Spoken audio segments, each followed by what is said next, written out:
जो होगा देखा जाएगा, चीफ जस्टिस ने कहा।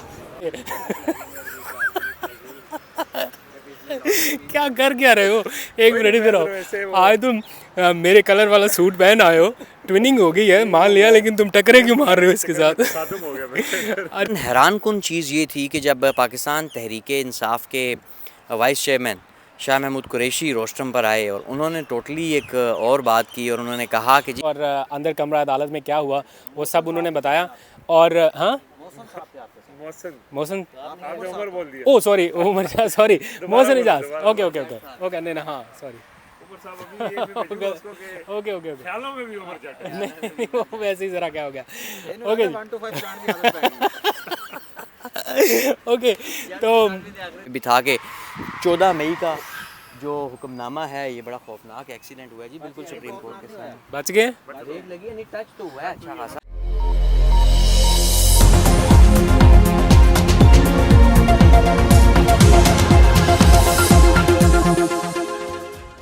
बिस्मिल्लाहिर्रहमानिर्रहीम, अस्सलाम वालेकुम। पाकिस्तान और दुनिया भर में देखने और सुनने वालों को अब्दुल कादिर का सलाम। इस वक्त मैं सुप्रीम कोर्ट ऑफ पाकिस्तान में मौजूद हूँ। अब से कुछ देर पहले इंतहाई अहम केस की समाअत हुई, यानी मुल्क भर में एक ही रोज़ इंतखाब कराए जाने के हवाले से ये केस था। ये सुप्रीम कोर्ट का आज खुद नोटिस केस नहीं है जो पंजाब में इंतखाबात के हवाले से उन्होंने लिया था। आज खुद नोटिस के हवाले से वो फैसला पहले ही दे चुके। आज जो केस था वो अलग नौइयत का था और उसमें जो रिमार्क्स चीफ जस्टिस की जानिब से सामने आए, मैं वो साथ साथ ARY न्यूज़ के ऊपर अपडेट भी कर रहा था। आपने सुने होंगे, बोल बोल के कंटिन्यूसली मेरा तो बिल्कुल गला ही बैठ गया, क्योंकि एक एक मिनट में फीड आ रही थी और इतने ज़्यादा वो मतलब रिमार्क्स थे चीफ जस्टिस के, सियासी जमातों के, और उन्हें एक एक मोमेंट में आप तक पहुंचाना था, रिपोर्ट करना था। आई होप कि आपने ARY पर ज़रूर सुना होगा। तो कोर्ट रूम के अंदर क्या हो रहा था, कुछ ही देर में मोहसिन इजाज़ मेरे साथ मौजूद होंगे, जो कमरा अदालत से हमें रिपोर्ट कर रहे थे और फिर बाहर से हम ये सारी चीज़ें आप तक पहुंचा रहे थे। तो कमरा अदालत में टेम्परेचर कैसा था, मूड कैसा था, चीफ जस्टिस के जो रिमार्क्स थे कि हम तैयार हैं हर किस्म के नताइज के लिए, और जिस तरह से वो वार्न कर रहे थे सियासी जमातों को और बता रहे थे कि सियासत से अब हमारा कोई लेना देना नहीं, अब का मतलब कि मुज़ाकराती वाले मामले से हमारा कोई लेना देना नहीं, हमने आइन के ऊपर अमल दरामद कराना है। अंदर माहौल कैसा था, चीफ जस्टिस की बॉडी लैंग्वेज कैसी थी, और जिस वक्त वो ये सारे रिमार्क्स दे रहे थे कि सुप्रीम सिर्फ अल्लाह की ज़ात है, और ज़रा देखें कि पार्लिमान में किस किस्म की ज़ुबान इस्तेमाल की जा रही है और हम जो बात कर रहे हैं उसका लबो लहजा कैसा है, तो वो सब भी जानेंगे। लेकिन मैं थोड़ा सा क्रक्स आपको बता दूं, उसके बाद फिर मोहसिन से बात करते हैं।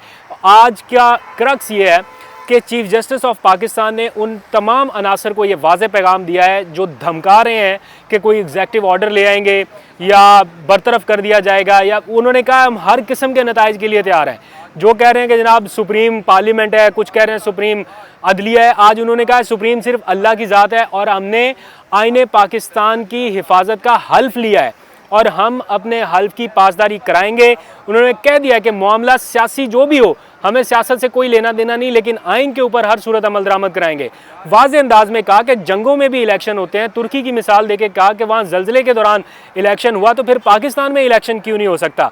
आज उन्होंने कहा कि हम तहम्मुल का मुजाहरा कर रहे हैं सिर्फ इसलिए, या हमने हाथ हल्का रखा हुआ है सिर्फ इसलिए कि पाकिस्तान के हालात साजगार नहीं है, लेकिन हमें मजबूर ना किया जाए कि हम किसी सख्त फैसले की तरफ जाएं।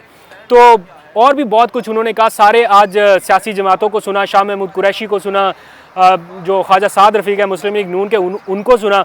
और हैरत की बात यह है कि बाहर ये सारे आके कहते हैं कि 3-2 का फैसला और ये नहीं मानेंगे वो नहीं मानेंगे। अंदर जाके जो लहजा था ख्वाजा साद रफ़ीक का, आई विश के ये सारी फीड आपको बराह रास्त दिखाई जाए। और मैं तो कहता हूँ सुप्रीम कोर्ट को ये ऑर्डर करना चाहिए कि जो भी अदालती समाअत है वो बराह रास्त नशर कर दी जाए, ताकि पता चले कि अंदर क्या था और बाहर क्या था। बाहर धमकियां देते हैं और अंदर जाके कहते हैं कि हमें थोड़ी सी और मोहलत दें, हमें थोड़ा और बातचीत करने दें। आज बड़ी दिलचस्प सूरत हाल हुई। मोहसिन की बात अभी सुनेंगे हम तफसील से, वो आपको बताएंगे, लेकिन मैं इंटरेस्टिंग आपको जो कंपैरिजन मैंने किया वो मैं आपको बताता हूँ।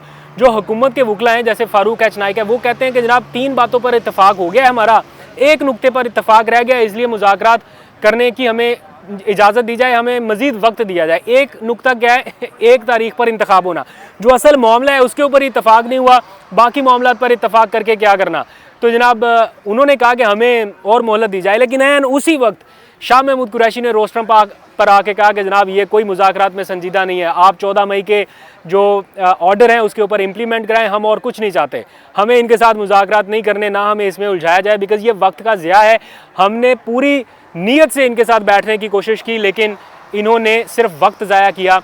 अदालत का अंदर का और माहौल क्या था, असद उमर की ये ज़रा सी गुफ्तगू सुने, इसके बाद फिर मोहसिन एजाज़ की तरफ बढ़ेंगे। मोहसिन एजाज़ हमारे साथ मौजूद होंगे और वो पूरी डिटेल बताएंगे अदालती आज की कार्रवाई के हवाले से। जो होगा देखा जाएगा, चीफ जस्टिस ने कहा। हाँ, तो चीफ जस्टिस कह रहे हैं कि जनाब उन्होंने तो आइन के मुताबिक फ़ैसला करना है ना, और वो फ़ैसला कर चुके हैं। अब तो उसकी इम्प्लीमेंटेशन के लिए उनको जो फ़ैसले करने सियासी पार्टियों को उन्होंने मौका दिया था, हुकूमत को मौका दिया था कि अगर उस जो आइन के मुताबिक फ़ैसले होने उससे बचना चाहते हैं तो कर लें, कोई मुफाहमत से काम नहीं किया उन्होंने। तो आप आज की समाअत से आप मुतमईन हैं? सर वजह क्या है, नई इंतखाबात हो रहे 14 मई को? 14 मई को इंतखाबात हो रही हैं, नहीं हो रहे, लेकिन जो लग रहा है कि पीडीएम के अंदर लोग चाहते हैं कि शहबाज शरीफ साहब की कुर्बानी दी जाए, मेरे ख्याल में उस तरफ मामला बढ़े। तो आपको लग रहा है कि शहबाज शरीफ कुर्बानी देंगे? शहबाज शरीफ कुर्बानी देते नजर आ रहे हैं आपको? अच्छा, ये मुझे पक्का पता नहीं है कि वो खुद कुर्बानी के लिए तैयार है कि नहीं है, लेकिन उनके बहुत सारे साथी उनकी कुर्बानी के लिए ज़रूर तैयार है। बयान सामने आया था शहबाज शरीफ साहब का कि अगर मुझे कोई घर भेजना चाहे तो मैं तैयार हूँ, मुझे कोई फ़र्क नहीं पड़ता। चलो अच्छी बात है कि घर चले जाएंगे, फिर अगले वाले से बात की जाएगी। ख्वाजा आसिफ भी तो कह रहे थे कि हम किसी को अब मजीद कुर्बान नहीं होने देंगे, पहले भी यूसुफ गिलानी कुर्बान हुए। आखिरी खबरें आने तक ख्वाजा आसिफ के पास आइन लिखने का इख्तियार मौजूद नहीं है। अच्छा, तो सुप्रीम कोर्ट से व्लॉग्स का सिलसिला जारी है। एक व्लॉग यहाँ पर हो रहा है, एक असद दूर व्लॉग करने लगा है, सामने मतीउल्लाह जान एंड कंपनी भी अपने व्लॉग की तैयारी कर रही है, तो हम भी अपने व्लॉग की तैयारी करते हैं। आइए, तो समाअत का मज़ीद अहवाल जानते हैं। मोहसिन एजाज़ हमारे नुमाइंदे भी हैं ARY के, मैंने पहले भी एक व्लॉग में इनको शामिल किया था, आज फिर इनसे एक्सपर्ट ओपिनियन लेते हैं क्योंकि कमरा अदालत में मौजूद थे और टेलीविज़न पर जो आप सुन रहे थे वो बेसिकली यही फीड हमें भेज रहे थे। तो मोहसिन, आप कमरा अदालत में मौजूद थे, समाअत मुकम्मल होगी, कंक्लूड होगी, आज की कार्रवाई के हवाले से ज़रा नाज़रीन को बताएँ कि कहाँ पर मूड जाता दिखाई दे रहा है अदालत का। देखिए, समाअत तो बहुत ज़्यादा लंबी चौड़ी, बहुत सारी उसमें बातें, स्टेटमेंट्स पड़ी गई। बॉटम लाइन में आपको बताता हूँ, PMLN की तरफ से ये कहा गया, सबसे पहले तो फ़ारूक एच नायक साहब ने वो एक रिटन स्टेटमेंट पढ़ के सुनाया कि हमारे मुज़ाकरात हुए, इन पॉइंट्स पर हमारा इत्तफाक हो गया, एक आध पॉइंट है उस पर इत्तफाक नहीं हो सका, सैलाब से ये नुकसान हुआ है, फाइनेंशियल सिचुएशन ये है, ये ओवरऑल उन्होंने एक बताया। उसके बाद आए ख्वाजा साद रफ़ीक साहब, जिन्होंने अदालत में ये कहा, उनके भी मैं पूरे जो बयान लंबा चौड़ा था, तो बड़ी तारीफ़ हुई है उनकी, आज उनकी तारीफ़ भी हुई है। बॉटम लाइन उनकी अगर वो कहें तो वो ये थी कि उन्होंने कहा अपने बयान में जो अदालत के सामने उन्होंने पढ़ा, उसमें उन्होंने कहा कि हमारा PTI के साथ ब्रेकअप नहीं हुआ, ये सिर्फ एक जो मुज़ाकराती अमल है उसमें ब्रेक आया है। हमारे टोटल 4 नुकात पर मुज़ाकरात हुए, 3 पर इत्तफाक हो गया है, एक नुक्ते पर अभी इत्तफाक होना बाकी है। और हम ये समझते हैं कि हमें बैठ के, हम सारे पॉलिटिकल लोग हैं, हमें बैठ के इस पर इत्तफाक कर लेना चाहिए और किसी नतीजे पर पहुंच जाना चाहिए, और इतना ज़्यादा वक्त भी नहीं है, उन्होंने ख़ुद कहा। लेकिन हैरान कुन चीज़ ये थी कि जब पाकिस्तान तहरीक इंसाफ के vice chairman Shah Mahmood Qureshi rostrum पर आए और उन्होंने टोटली एक और बात की, और उन्होंने कहा कि जी मुझे ना इनसे कोई उम्मीद है, ना मुझे जो है वो इनके मसाइल से जो ये बातें बता रहे हैं इनमें कोई दिलचस्पी है, ना मुझे संजीदगी नज़र आ रही है इनकी चीज़ में। हमने इनके साथ मुज़ाकरात के दौर किए और ये भी बताया गया अदालत को आज PTI की तरफ से कि जो आखिरी दौर था मुज़ाकरात का, जो दिन 11 बजे होना था वो जाकर फिर रात को 9 बजे मुज़ाकराती अमल मुकम्मल हुआ। तो ये इस वक्त सारी सिचुएशन जो है वो यहाँ पे इन्होंने जो बयान दिया अपना और जो बात बताई, और फिर सुप्रीम कोर्ट ऑफ पाकिस्तान के जो रिमार्क्स थे वो चीफ जस्टिस ही आज बोलते रहे। आज तो चीफ जस्टिस ही बोले हैं ज़्यादा, थोड़ा जज्बाती भी नज़र आए, या हमें तो रिमार्क से बाहर लग रहा था? बड़े रिलैक्स थे, एक काम थे वो। बाज़ औक़ात आप जिस अंदाज में बात कर रहे होते हैं, जब वो टेक्स्ट फॉर्म में आप TV में टिकर्स की सूरत में पढ़ रहे होते हैं, किसी और की बात जब मैं अपने अल्फाज में बता रहा होता हूँ तो वो उस कॉन्टेक्स्ट में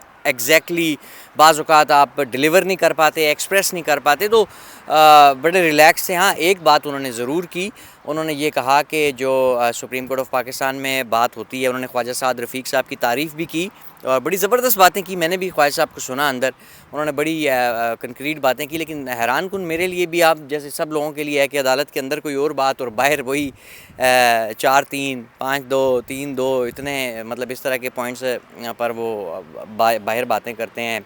कभी किस तरह की खबरें आती हैं कि जी वो सुप्रीम कोर्ट के हवाले से ये कह दिया, कभी जी PAC में तलब कर लिया, तो इस तरह की चीज़ें लेकिन अदालत के अंदर और थे। तो चीफ साहब ने अपने रिमार्क्स में इस चीज़ का जिक्र किया, लेकिन बड़ा ही नॉर्मल अंदाज में और बड़ा लाइटली और पुरसुकून अंदाज में, और फिर ये भी उन्होंने इशारा दिया कि कर लें 2-3 दिन में मुज़ाकरात, नहीं तो जो असल इलेक्शन वाला केस है वो तो अभी चल ही रहा है, जिसमें वो आप कह सकते हैं कि जो सुप्रीम कोर्ट की टाइम लाइन थी और जो डेड लाइन थी उस पर अमल नहीं हुआ। बल्कि एक मौके पर चीफ साहब ने ये भी कहा कि जी आप अगर इतने संजीदा या दिलचस्पी रखते थे तो आप ये आइनी नुकात, ये कानूनी नुकात उठा सकते थे अदालत के सामने। जिस तरह एक मौके पर उन्होंने अतर मिनल्ला साहब के हवाले से कहा, जस्टिस अतर मिनल्ला साहब ने एक नुक्ता उठाया था जब ये मामला बिल्कुल आगाज़ में असेंबलियों की बहाली वाला, उन्होंने कहा कि जी आप में से किसी ने इस पर बात नहीं की। इसके साथ साथ जो सिक्योरिटी सूरत हाल के हवाले से आप अदालत को नहीं मुतमईन कर सके, नहीं बता सके, क्योंकि आपकी दिलचस्पी नहीं थी, आपकी संजीदगी नहीं थी। आप जो बाहर सियासी सूरत हाल है उसी सियासी चीज़ को लेकर आप अदालत के अंदर भी वही सियासत लेकर आ गए हैं। बाकी उन्होंने कहा कि हम सियासतदान नहीं हैं, सियासतदानों की बातों का जवाब नहीं देंगे।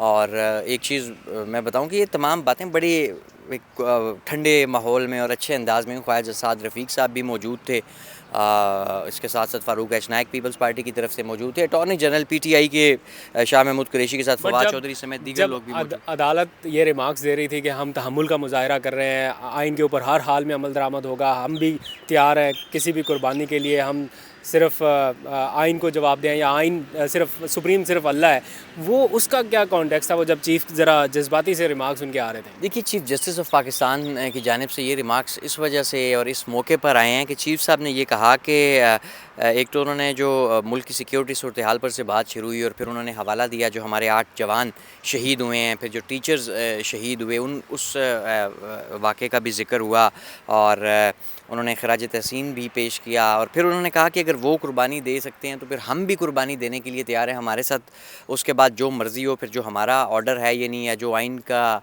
आर्टिकल 224 कहता है या जो आइन पर अमलदारी या आइन की बालादस्ती की बात है, फिर हम भी उसके लिए तैयार हैं और हम फिर आइन पर अमल दरामद करवाएंगे। और आप अगर इसको क्लोजली जो इम्पोर्टेंट रिमार्क्स थे या जो कंक्लूडिंग आप कह सकते हैं मामला जब कंक्लूजन की तरफ जा रहा था, तो उसमें उन्होंने कहा कि अब ठीक है 2-3 दिन बैठें। उन्होंने 2-3 दफ़ा ये भी कहा कि आज जुम्मा है, मुबारक दिन है, बिस्मिल्लाह करें, बैठें। तो मेरे ख्याल में अब मंडे से शायद ज़्यादा वक्त नहीं होगा मुज़ाकरात। ख्वाजा साहब खुद भी ये समझते हैं, उन्होंने भी कहा कि ये तो फैसला क्या हो सकता है इस केस में? तो कोई फैसला इसको तो अब डिस्पोज ऑफ कर देंगे, डिस्पोज ऑफ ही किया जाएगा और बगैर किसी डायरेक्शन के। हाँ, एक जो कल वाले रिटर्न ऑर्डर में भी था कि 14 मई का जो हुक्मनामा है, ये बड़ा खौफनाक एक्सीडेंट हुआ है जी बिल्कुल सुप्रीम कोर्ट के सामने। बच गए, ब्रेक लगी नहीं, टच तो हुआ है अच्छा खासा, बचत हो गई। तो शुक्र अल्हम्दुलिल्लाह जी, बचत हो गई है। तो जिस तरह तसादुम जी बिल्कुल बाहर भी होते बिल्कुल ऐसे है। रिजवान जो है वो हमें बता रहे हैं कि अंदर और बाहर भी एक तसादुम की सूरत हाल जो है वो भी हमने देखी सुप्रीम कोर्ट के बाहर बिल्कुल सड़क पे। तो मैं जो बात कर रहा था कि उन्होंने कहा है कि जी हमारा जो 14 मई का इलेक्शन करवाने का हुक्म है वो दैट रिमेंस अनचेंज्ड, और उसके ऊपर फिर अमल दरामद के वाले से उन्होंने वाज़े कर दिया कि सुप्रीम सिर्फ अल्लाह ताला की ज़ात है और हम भी कुर्बानी के लिए तैयार हैं, आइन के ऊपर अमल कराएंगे और तैयार हो जाओ फिर सारे। Thank you. उमर भाई हमारे साथ थे और अंदर कमरा अदालत में क्या हुआ वो सब उन्होंने बताया। और हाँ, मोहसिन उमर बोल दिया, oh sorry Umar, sorry Mohsin Ijaz, okay नहीं ना, हाँ सॉरी, ओके ख्यालों में भी उमर जाट है। नहीं वो वैसे ही ज़रा क्या हो गया। ओके ओके, तो मोहसिन इजाज़ हमारे साथ मौजूद थे और डिटेल से इन्होंने कमरा अदालत के अंदर जो कुछ हुआ उसकी तफसील बताई। ब्रिलियंट रिपोर्टर और बहुत अच्छे से क्या कर क्या रहे हो, एक मिनट इधर आओ। आज तुम मेरे कलर वाला सूट पहन आए हो, ट्विनिंग हो गई है मान लिया, लेकिन तुम टकरे क्यों मार रहे हो इसके साथ? अच्छा मेरी बात सुनो, आज एक जैसा हमने कलर पहना है, थोड़ा बताओ तुम भी अपनी ज़रा एक्सपर्ट ओपिनियन दे दो, क्या लग रहा है आज? देखिए, मोहसिन भाई ने दरिया को कूजे में बंद कर दिया है और वैसे इनकी जो इन्फॉर्मेशन होती है उसको कुछ चल ही नहीं कर सकते। हमें लगता था कि आज और एन तौक़ुआत के मुताबिक चीफ साहब का मूड थोड़ा सा हमें तब्दील नज़र आया। वो तहम्मुल का मुज़ाहरा करते रहे, लेकिन उन्होंने कहा कि सियासी बातों का जवाब नहीं देंगे, लेकिन आइन के तहफ़्फ़ुज़ के लिए किसी कुर्बानी से दरेग नहीं करेंगे। इस कुर्बानी का मतलब इस तरफ इशारा है कि अगर हुकूमत ये सोच रही है कि वो जिस तरह के इक़दामात जजेस के ख़िलाफ़ या चीफ जस्टिस के ख़िलाफ़ लेने का सोच रही है। तो उस तनाजुर में उन्होंने ये बात की है कि अगर कोई कुर्बानी भी देना पड़ेगी तो देंगे, लेकिन आइन पर हर सूरत अमल दरामद कराएंगे। तो इससे वाज़ेह है कि उन्होंने इलेक्शन के हवाले से जो फ़ैसला दिया है उस पर अमल दरामद कराएंगे, और अगर ख़ुद कुर्बानी देने को तैयार हैं तो वो किसी की कुर्बानी ले भी सकते हैं।